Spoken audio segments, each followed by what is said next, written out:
Usha Vance, redefining Republican femininity, a new kind of Republican image.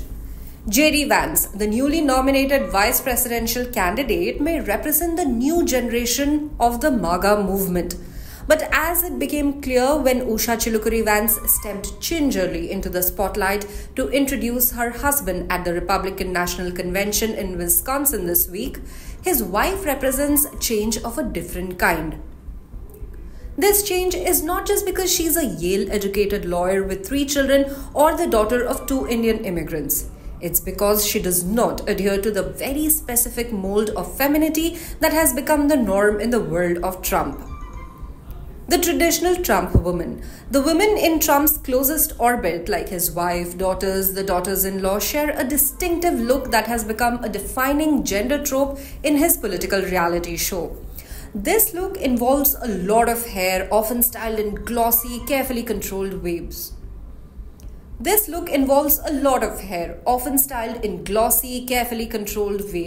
It includes heavy mascara or false eyelashes, lip gloss, and vertiginous heels. Often it involves a brightly colored sheath dress, reminiscent of a Miss America or Miss Universe pageant contestant combined with a Fox newscaster. It is the Palm Beach billionaire take on the traditional wife, even if these wives also have careers. Maintaining this appearance seems to require significant effort. A contrast in style. Consider Kimberly Guilfoyle, the fiancée of Donald Trump Jr., who spoke at the convention in a scarlet dress and spiked heels, her brown hair flowing down to frame her heavily made-up face. Her appearance and fiery speech epitomize the Trump woman image. In contrast, when Usha Vance walked on stage, she did so with little makeup, almost no eyeshadow, and no visible lipstick. She did not wear a bedazzled American flag pin or any significant jewelry. Her shoulder-length black hair with its visible streaks of grey kept falling in front of one eye until she casually tucked it behind her ear.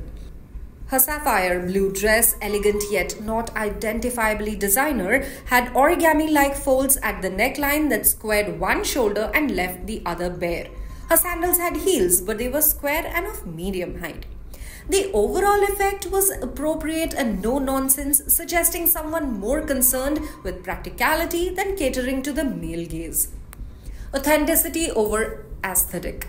Before the speech, Joanna Coles speculated in the Daily Beast whether Usha Vance would receive a MAGA makeover similar to Sarah Huckabee Sanders when she became Trump's press secretary. Usha's initial appearance at the convention in a taupe dress and flat shoes was so counter to the prevailing Trump aesthetic that it was startling.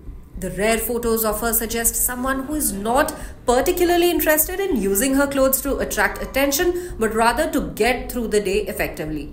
In 2022, during her husband's primary race for Senate, she wore a cherry red midi dress on election night later that year, a grey shirt dress with a floral print, and in one campaign ad, a scoop-necked blue top.